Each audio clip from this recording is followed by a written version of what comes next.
কুনতুম খায়রা উম্মাতিন উখরিজাত লিন-নাস তা'মুরুনা বিল মা'রুফ ওয়া তানহাউনা 'আনিল মুনকার।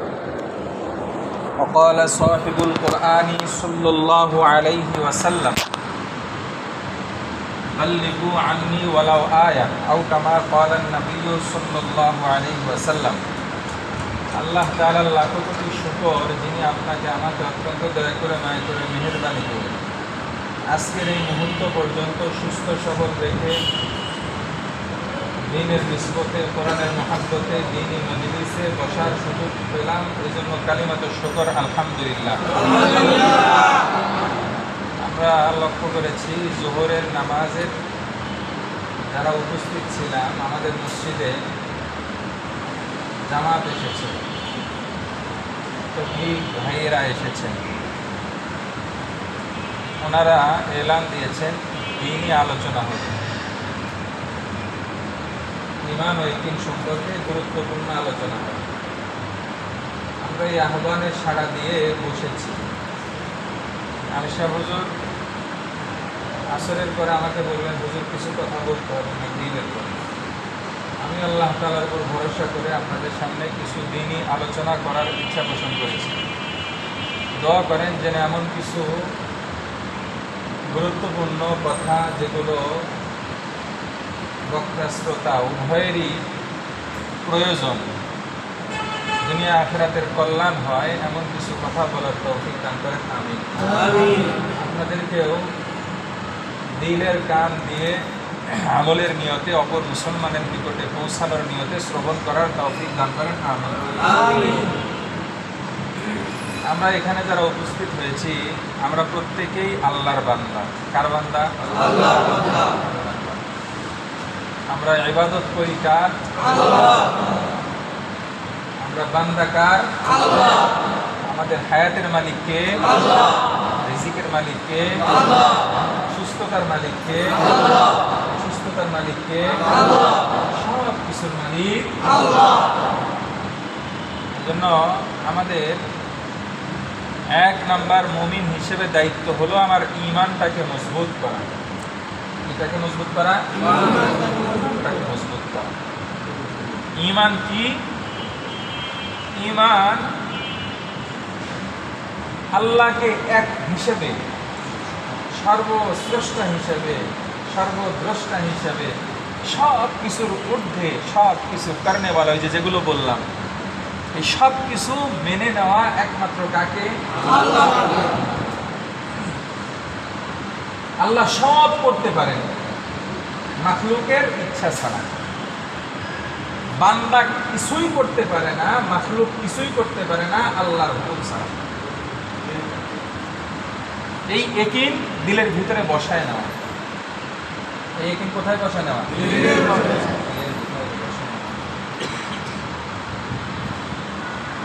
এটা হলো আকীদা, এটা হলো বিশ্বাস, এটা হলো ঈমান। ঈমানের তিনটা স্তর। কয়টা স্তর? তিন গুণ বিশিষ্ট ব্যক্তিকে পূর্ণ মুমিন বলে। দিলের ভিতরে গেঁথে নেন। এই তিনটা কথা যদি মনে থাকে, আজকের আলোচনা করাও সার্থক, শোনাও সার্থক। তিনটা জিনিস। কয়টা জিনিস? নাম্বার ওয়ান, এক নাম্বার, ইসলামী বিধি বিধান যা কিছু আছে সবগুলিকে সত্য হিসেবে দিলে দিলে মেনে নেওয়া। এটা হলো এক নাম্বার। দুই নাম্বার, যেগুলোকে মেনে নিলাম এগুলোকে জবানে স্বীকার করা। এগুলো কিসে স্বীকার করা? জবানে স্বীকার করা। তিন নাম্বার, যেগুলো মেনে নিলাম দিলে দিলে, স্বীকার করলাম জবানে, মৌখিকভাবে, এগুলোকে বাস্তব আমলে রূপান্তরিত করা, বাস্তব জীবনে প্রয়োগ করা, বাস্তব জীবনে এই অনুশীলনটা আমৃত্যু অব্যাহত রাখা। এই তিনটা গুণ কারোর মধ্যে যদি থাকে, সে হলো পূর্ণ মুমিন। সে কি মুমিন? পূর্ণ মুমিন। তিন নাম্বারটা যদি কারোর ভিতরে না থাকে, সে হলো অপূর্ণ মুমিন। সেও মুমিন। মানে ইসলামী বিধিবিধান যা কিছু আছে সবগুলি সে মনে প্রাণে বিশ্বাস করে, জবানে স্বীকার করে। শয়তানের ওয়াসওয়াসায়, বন্ধু বান্ধবের ধোকায়, পরিস্থিতির অজুহাতে, সামাজিক অবক্ষয়ের অজুহাতে নিজেকে আমলদার বানায় না, নিজেকে গুনাহ মুক্ত রাখে না। এও মুমিন, তবে পূর্ণ মুমিন না, অপূর্ণ মুমিন। কি মুমিন? কথা বুঝলে সবাই উত্তর দিবেন, না বুঝলে উত্তর দিবেন না। 3 নাম্বার গুণাবলী কারো ভিতরে যদি না থাকে, সে কেমন মুমিন? অপূর্ণ মুমিন। সেও মুমিন। এই অপূর্ণ মুমিনের আখিরাত কি হবে?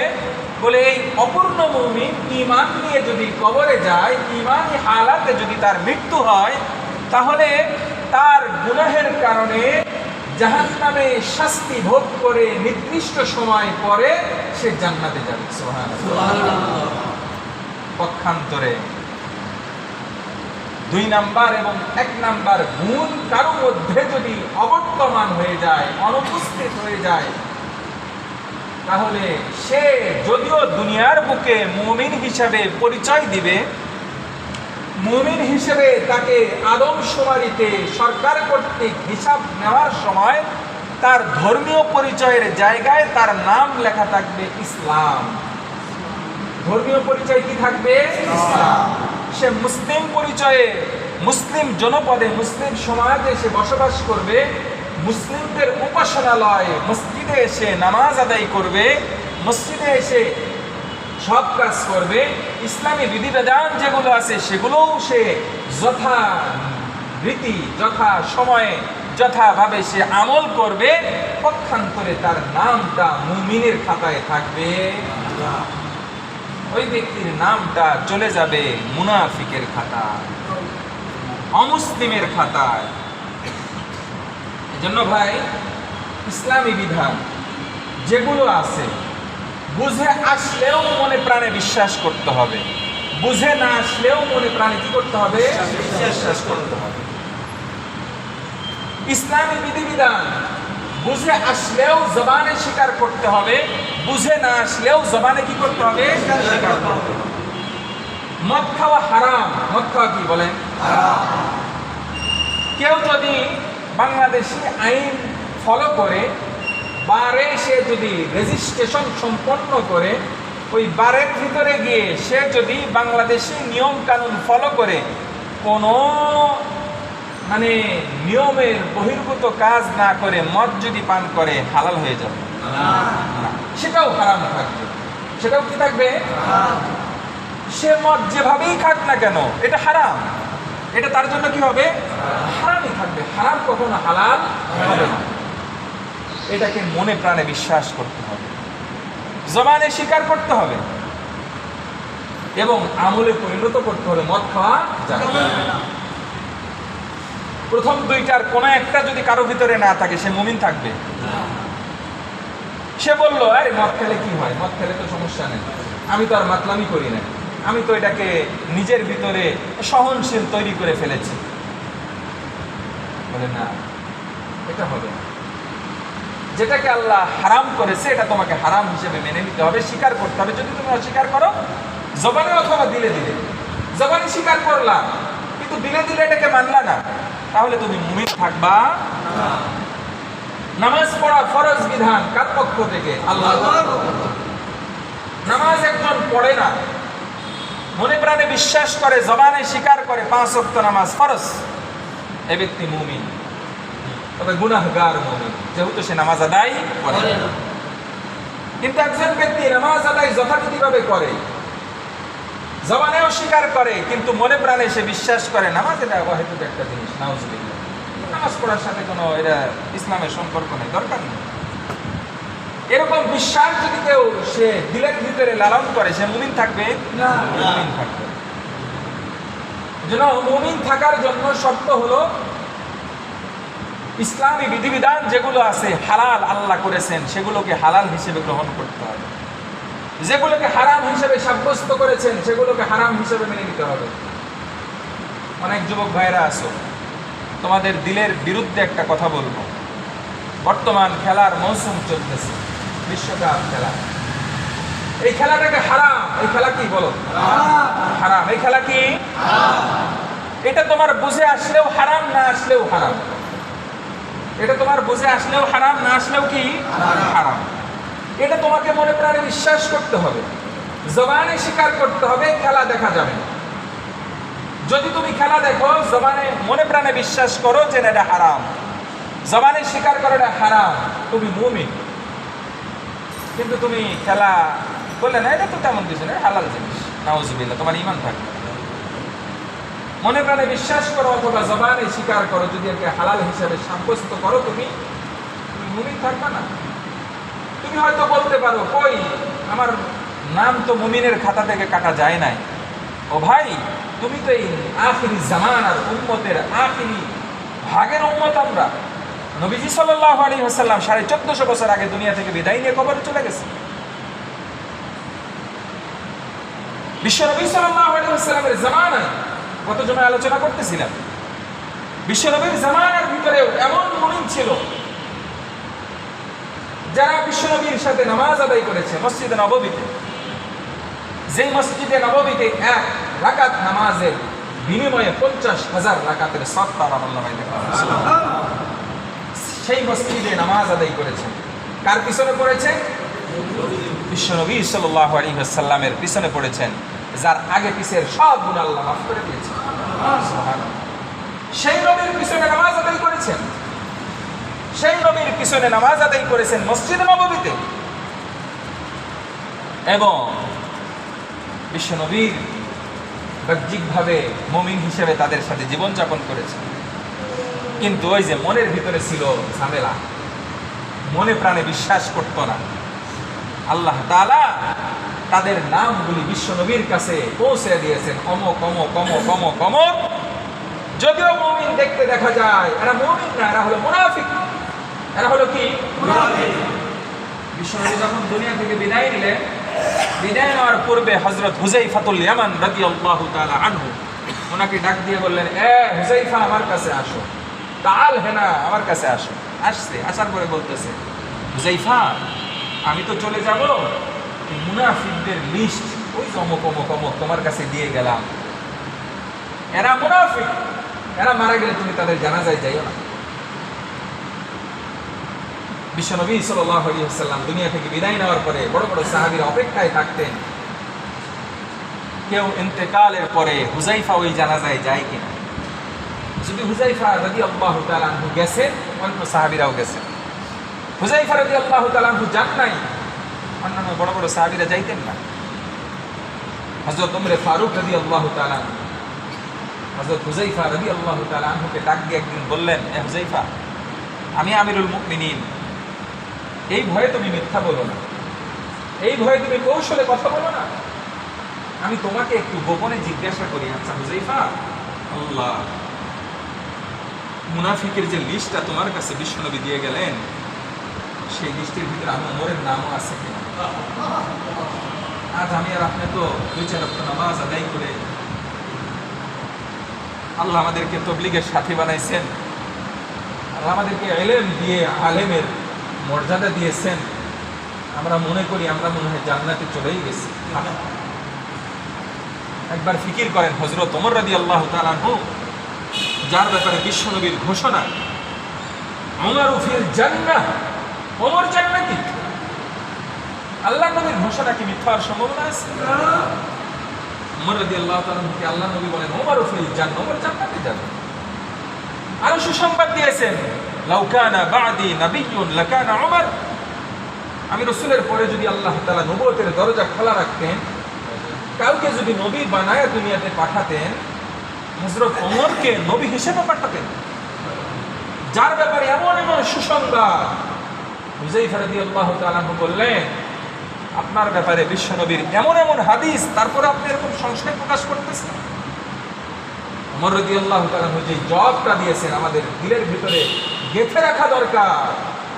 ওমর রাদিয়াল্লাহু তাআলা বলে, বিশ্বনবী যে সময় আমার ব্যাপারে সুসংবাদ দিয়েছিলেন, ওই সময়ের হালাত এখনকার হালাত তো ভিন্ন। বিশ্বনবীর কাছে তো ওহীর ইলম থাকার কারণে, আল্লাহর পক্ষ থেকে আগাম জানার কারণে আমার ভবিষ্যৎ জ্ঞান রাখার কারণে হয়তো আমার নেফাকের হালতে মৃত্যু হতে পারে, এরকম জানতে পারে। এর প্রমাণ উহুদের যুদ্ধ চলতেছে, বীর গর্বে সাহাবায়ে কেরাম যুদ্ধ করতেছে। এক সাহাবী খুব যুদ্ধ করতে করতে অনেক কাফেরদেরকে হত্যা করে ফেলতেছে। বিশ্বনবী বললেন, ও জাহান্নামী। কি বললেন? আল্লাহ, সাহাবায়ে কেরাম আশ্চর্য হয়ে গেলেন। বীর দর্পে কাফেরদেরকে হত্যা করতেছে, সে আবার জাহান্নামী হয়ে গেল। কিন্তু আল্লাহ নবীর কথা তো মিথ্যা না, আল্লাহ নবীর কথা তো অক্ষরে অক্ষরে অবশ্যই বাস্তবায়িত হবে। আল্লাহ নবী কখনো মিথ্যা বলেন, সাদিকুল মাসদুক, আল্লাহ নবী সদা সত্য কথা বলতেন। ওয়া ইয়ানতিকু আনিল হাওয়া ইন হুয়া ইল্লা ওয়াহয়ুন ইউহা, আল্লাহ নবী নিজের পক্ষ থেকে কিছু বলেন নাই, যা বলেছেন আল্লাহর পক্ষ থেকে ওহী বলেছেন। সাহাবী খেয়াল করলেন, যুদ্ধ করতে করতে হঠাৎ করে এক কাফের তারে হাতে এরকম এমনভাবে মার দিছে, হাত পড়ে অর্ধেক ঝুলতেছে। উনি এবার হাতটাকে পার নিচে ফেলার টান দিয়ে ছিঁড়ে ফেলাইলেন। এত কষ্ট হইতেছিল, কষ্ট সহ্য করতে না পেরে নিজের তরোয়ার দিয়ে নিজের পেটে আঘাত করে নিজে আত্মহত্যা করল। আত্মহত্যা করলে কি হয়? জাহান্নাম।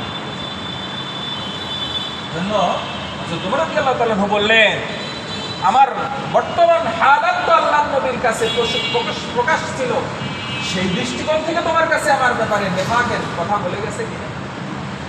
এই জন্য ভাই, আমরা হক পথে থাকবো, হক কাজ করব, হক নিয়তে চলব, তবে নিজেকে কখনো জান্নাতি মনে করার সুযোগ নেই। আশা যদি কিছু করার থাকে, আল্লাহর দয়ার ব্যাপারে আশা থাকবে। কার ব্যাপারে আশা থাকবে বলে? আল্লাহর দয়া। হযরত ওমর ফারুক রাদিয়াল্লাহু তাআলা আনহুর অবিস্মরণীয় বাণী, হযরত ওমর রাদিয়াল্লাহু তাআলা আনহু, কাল কিয়ামতের ময়দানে যদি এমন ঘোষণা হয়, দুনিয়ার সব মানুষ জান্নাতি, শুধু একজন জাহান্নামী, আমি ওমর নিজের আমলের দিকে, খারাপ আমলের দিকে খেয়াল করে মনে করব ওই জাহান্নামী বুঝে আমি হয়ে যাব।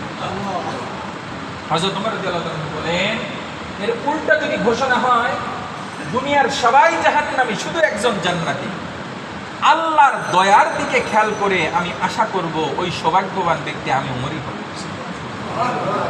এজন্য আল ঈমানু বাইনাল খাউফি ওয়ার রাজা, ঈমান থাকতে হবে ভয় এবং আশার মাঝে।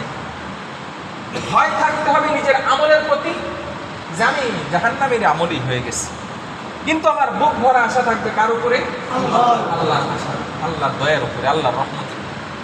তবে আল্লাহর রহমত পাওয়ার জন্য আল্লাহর দাসত্ব করতে হবে। দাসত্বের 1 নাম্বার শর্ত, ঈমানটাকে ঠিক রাখতে হবে। ঈমানের কয়টা স্তর বললাম? তিনটা গুণ। 1 নাম্বার, আল্লাহর দেওয়া বিধান সবগুলিকে মনে প্রাণে কি করতে হবে? বিশ্বাস করতে হবে, স্বীকার করে নিতে হবে, জবানে এটাকে প্রকাশ করে স্বীকার করতে হবে। 3 নাম্বার, আমলে পরিণত করতে হবে। মুনাফিকরা আমল করতো, দিলে দিলে স্বীকার করতো না, এই জন্য তারা জাহান্নামী। বিশ্বনবীর জামানায় এমন একজন ছিলেন, মনে প্রাণে বিশ্বাস করতেন বিশ্বনবী হক, বিশ্বনবী সত্য, স্বীকার করতেন না, জবানে স্বীকার করতেন না। মনে প্রাণে বিশ্বাস করতেন কিন্তু জবানে স্বীকার করেন নাই। তিনি কে? খাজা আবু তালেব। খাজা আবু তালেব বিশ্বাস করতেন বিশ্বনবী সত্য, বিশ্বনবী হক, কিন্তু লোকেরা কি বলবে, বাবা দাদার ধর্ম ছেড়ে গেলাম, এই ভয়ে সে জবানে স্বীকার করে না, এই জন্য সেও জাহান্নামী হবে। সেও কি হবে? জাহান্নামী। আব্দুল্লাহ বিন উবাই বিন সুলুল, মুনাফিকদের সরদার, সেও জাহান্নামে যাবে। আবু তালেবও জাহান্নামে যাবে। এই জন্য আমাদেরকে খেয়াল রাখতে হবে আমরা যেন আবু তালেবের দলে না পড়ে যাই, যে মনে প্রাণে বিশ্বাস করলাম কিন্তু জবানেও করলাম উল্টা। আমার বসকে কি করার জন্য? খুশি করার জন্য, আমার উপরস্থ কাউকে খুশি করার জন্য আমি আল্লাহর বিধানের বিরুদ্ধে সাক্ষী দিলাম, আল্লাহর বিধানের বিরুদ্ধে কথা বললাম, তাহলে আমার ঈমান থাকবে না।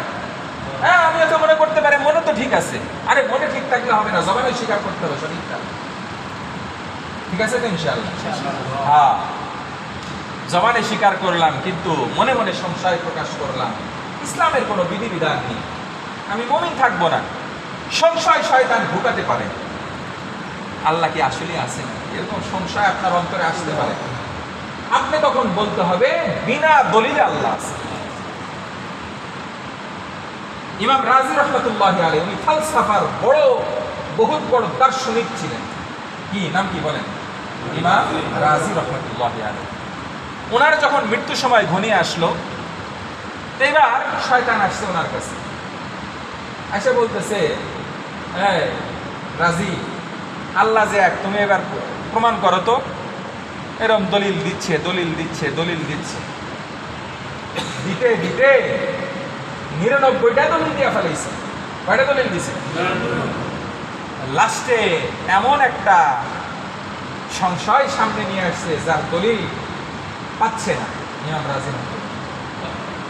আল্লাহ তার নসিব ভালো রেখেছেন, উনি জবান দিয়ে বললেন বিনা দলিলে আল্লাহ। সবাই বলেন কি দলিলে আল্লাহ? বলে বিনা দলিলে যখন আপনি আল্লাহকে স্বীকার করবেন তখন তার শয়তান ওয়াসওয়াসা দেওয়ার কোনো সুযোগ নেই। কি বলেন? আল্লাহ কি আসলে আছে নাকি, আল্লাহ কি এই সমস্যা, অনেক কথা বলতে পারে। যখন আপনি বলবেন এই তুই যা বলিস অন্তরকে বলবেন, আর কি ওই যে অন্তরের মধ্যে নফসে আম্মারা আছে না, ও তো আপনাকে সারাদিন ধোঁকা দিতেই থাকবে। ও সারাদিন আপনাকে কি দিতে থাকবে? আরে ভাই, বাইরের শত্রুর সাথে খুব সহজে বাঁচতে পারবেন, কারণ শত্রুকে আপনি চেনেন, হয়তো বুঝতে দেন না জগত আমাকে আপনার শত্রু, কিন্তু তার থেকে আপনি নিজেকে সেফ রাখতে পারবেন। কিন্তু ভিতরের যে নফসে আম্মারা নামক শত্রু আছে, এর থেকে বাঁচতে হলে আল্লাহর পানার যাওয়া ছাড়া উপায় নাই। এই জন্য আল্লাহ তাআলা বলেন ফাস্তাইদ বিল্লাহ, তোমরা আল্লাহর পানা চাও। যখন এরকম সংশয় দিলের ভিতরে আসবে তখন সাথে সাথে পড়ে নিতে হবে আউযু বিল্লাহি মিনাশ শাইতানির রাজিম। সবাই বলি আউযু বিল্লাহি মিনাশ শাইতানির রাজিম। বলে এটা পড়লে আল্লাহ তাআলা ওই শয়তানের ওয়াসওয়াসা থেকে আমাদেরকে হেফাজত করবেন ইনশাআল্লাহ। করবো তো ইনশাআল্লাহ? ইনশাআল্লাহ। ঈমান তাহলে আমাকে পূর্ণভাবে ঠিক রাখতে হবে। ঈমানের উপরে যদি সারা রাত বলা হয় শেষ হবে না। এজন্য যতটুকু বললাম এতটুকু আমরা দিলের ভিতরে গেঁথে নেব। কি করবো ইনশাআল্লাহ? গেঁথে নেব। আমরা ঈমানটাকে মজবুত করব। ঈমান মজবুত হবে কিভাবে? বলে জাদ্দিদু ঈমানাকুম, আল্লাহর নবী বলেন তোমরা ঈমানটাকে মজবুত করো। সাহাবায়ে কেরাম জিজ্ঞাসা করলেন কাইফা নুজাদ্দিদু ইয়া রাসূলুল্লাহ, কেমনে মজবুত করব? বলে কুলু লা ইলাহা ইল্লাল্লাহ, বেশি বেশি কালিমার জিকির করব। বেশি বেশি কিসের জিকির করব? কালিমার জিকির করব, আমার ঈমানটা মজবুত হয়ে যাবে ইনশাআল্লাহ। তবে এই জিকির 3 প্রকার, জিকির নিয়ে একদিন আলোচনা করেছিলাম। জিকির 3 প্রকার, একটা হলো জিকরে কলবি, কলবে কলবে জিকির, আরেকটা হলো জিকরে জবানি, জবান দিয়ে জিকির করা। আমরা তো শুধু জিকরে জবানিটাই বুঝি। জিকরে জবানি, জিকরে কলবি, আরেকটা হলো জিকরে আমলি। জিকরে কি? আমলি। বলে যখন কোনো বান্দার জিকরে জবানি এবং জিকরে আমলি যথাযথ হবে, বলে তার কলবটা জিকিরওয়ালা হয়ে যাবে। সুবহানাল্লাহ। বলে সে ঘুমাবে, তার কলব ঘুমাবে না, তার কলব আল্লাহ আল্লাহ আল্লাহ আল্লাহ আল্লাহ আল্লাহ আল্লাহ আল্লাহ জারিউল কলব হয়ে যাবে, তার কলবটা জারি হয়ে যাবে। এর জন্য শর্ত জিকরে জবান এবং জিকরে আমল ঠিক রাখতে হবে। জিকরে জবান কি? বলে আপনার জবান দিয়ে যে সমস্ত আজকার আমরা হাদিস এবং কোরআনে পাই, এগুলো জিকির করা, এটা জবান। আমলে কি? বলে আমল হলো যে আল্লাহর ভয়ে, আল্লাহর স্মরণে সমস্ত মনহিয়াতকে ত্যাগ করা। সমস্ত মনহিয়াত মানে সমস্ত নিষিদ্ধ কাজকে ত্যাগ করা। চোখ দিয়ে বেগানা নারীকে দেখা হালাল না হারাম? হারাম, দেখা যাবে। হাত দিয়ে হারাম জিনিস স্পর্শ করা হালাল না হারাম? আল্লাহর ভয়ে স্পর্শ করা যাবে। জবান দিয়ে হারাম জিনিস চাখা যাবে না। মোট কথা, আমার প্রত্যেক অঙ্গ প্রত্যঙ্গকে যদি আমি নিষিদ্ধ জিনিস থেকে মুক্ত করতে পারি, তাহলে আমি জিকরে আমলিটা করতে পারলাম। আল্লাহর স্মরণে কেউ যদি আল্লাহর ভয়ে নিজেকে গুনাহমুক্ত রাখতে চায় তাহলেই সম্ভব। আপনি নির্জনে একা একটা ঘরের ভিতরে আছেন। বর্তমান জামানায় বোঝা খুব সহজ। আপনার কাছে এই যে শয়তানের বাক্স মোবাইলটা আছে, আপনি যদি চান অশ্লীল সিনেমা দেখতে পারবেন, পর্নো ভিডিও দেখতে পারবেন। আপনি চাইলে এখানে পর নারীর সাথে আপনি প্রেমালাপ করতে পারবেন, চ্যাটিং করতে পারবেন, বিভিন্ন অপশন আপনার হাতে হাতে দেওয়া আছে। এখানে আপনাকে রক্ষা করবে কে? আল্লাহ। যদি আল্লাহর ভয় দিলে থাকে আপনি করতে পারবেন না। কেন? কেউ দেখতেছে না, কিন্তু আমার আল্লাহ দেখতেছে।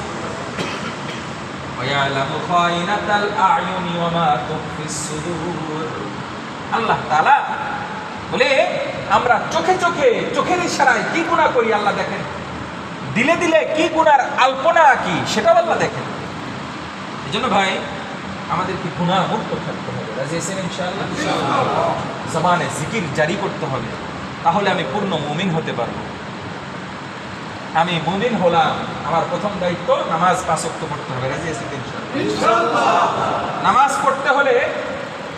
পড়তে হলে আমার নামাজের দুইটা দিক। কয়টা দিক? একটা হলো মাসাইল আর একটা হলো ফাজাইল। বলে মাসাইল শিখবো কোথায়? হক্কানি বুজুর্গ আলেম থেকে শিখবো, যোগ্য অভিজ্ঞ আলেম থেকে মাসাইল শিখছে। আর ফাজাইল শিখবো তালিমের হালকা থেকে। একটা তালিম ঘরে হবে, একটা তালিম কোথায় হবে? মসজিদে হবে। ঠিক আছে না ইনশাআল্লাহ? এরপরে আমরা জিকির বেশি বেশি করব, যেটা বলেই ফেলছি। আমরা নিয়তটাকে তাসহিহ করব। কি করব ভাই? নিয়তটাকে সহি করব। যা কিছু করব সব কিছুর ভিতরে আমার নিয়তটাকে খালেস করব। নিয়ত যদি খালেস থাকে তাহলে আমার সব কিছুর মধ্যে সফলতা হবে। আমল যদি অল্প হয় আমার নাজাতের জরিয়া হবে। আল্লাহর নবী বলেন, আখলিস দীনাকা ইয়াকফিকা আল আমালুল কলিল। তোমার ঈমানটাকে খাঁটি করো, অল্প আমলই নাজাতের জন্য যথেষ্ট হইবে।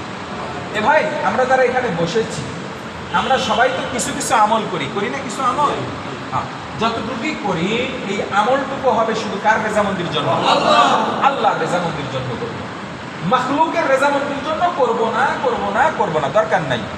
আমার কষ্টার্জিত আমল, আমি 2 রাকাত নামাজ পড়ব, আমি মসজিদে একটা ময়লা পড়ে আছে একটু ঝাড়ু দেব, আমি একটা গরিব অসহায়কে কিছু দান করব, হ্যাঁ, আমি ভালো যে কাজগুলি করি এখানে তো আমার স্যাক্রিফাইস আছে না ভাই? ভাই শারীরিক অথবা আর্থিক একটা স্যাক্রিফাইস আছে। তাহলে আমি একটা স্যাক্রিফাইস, দুনিয়াবি স্যাক্রিফাইস করে ফেললাম, শুধুমাত্র লোক দেখানোর কারণে আমার আখিরাতটা নষ্ট হলো। এর চাইতে বোকা আর কি আছে বলেন? লোকে আমাকে নামাজি বলবে এই জন্য নামাজ পড়বো, লোকে আমাকে দানবীর বলবে এই জন্য আমি দান করবো, লোকে আমাকে ভালো মানুষ বলবে এই জন্য আমি ভালো কাজ করবো। কি দরকার? তাহলে আমার আখিরাতে তো কোনো জাযা থাকবে না, সব তো দুনিয়াতেই শেষ হয়ে গেল। এই জন্য আমার নিয়তটাকে খালেস করবো। আর একটা কি করবো? ইকরামুল মুসলিমিন করবো, মানুষের সহযোগিতার হাত বাড়িয়ে দেবো। সহযোগিতা কাকে বলে? বলে বড়কে শ্রদ্ধা করা। বড়কে কি করতে হবে? 1 নাম্বার। 2 নাম্বার, ছোটকে স্নেহ করা। ছোটদেরকে যদি স্নেহ না করি আমি মুমিন থাকবো না। বড়দেরকে শ্রদ্ধা না করলেও আল্লাহর নবী বলছেন, মাল্লাম ইউকির কাবীরানা ওয়া লাম ইয়ারহাম সাগীরানা ফালাইসা মিন্না।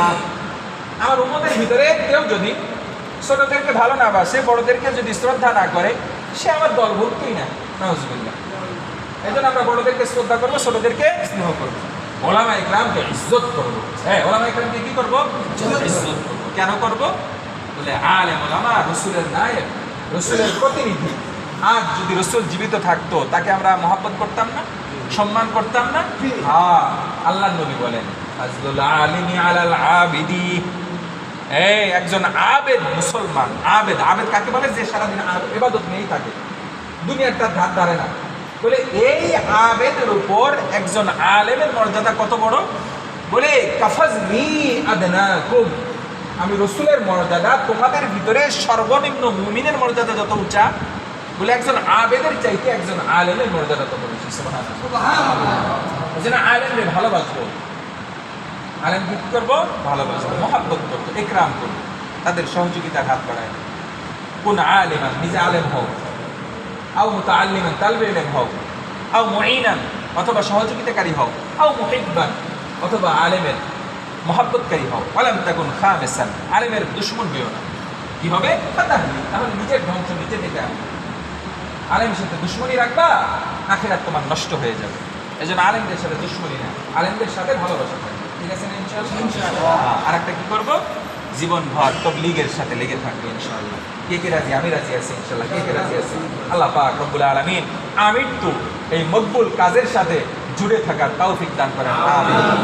ওয়া আখিরু দাওয়ানা আলহামদুলিল্লাহি রাব্বিল আলামিন। হ্যাঁ, যতটুকু কথা ভাঙাচোরা বললাম, এই কথাগুলির উপর আল্লাহ তাআলা আমাকেও আমল করার তৌফিক দান করেন, আমিন। আপনাদেরকেও আমল করার তৌফিক দান করেন, আমিন। আসসালামু আলাইকুম ওয়া রাহমাতুল্লাহ।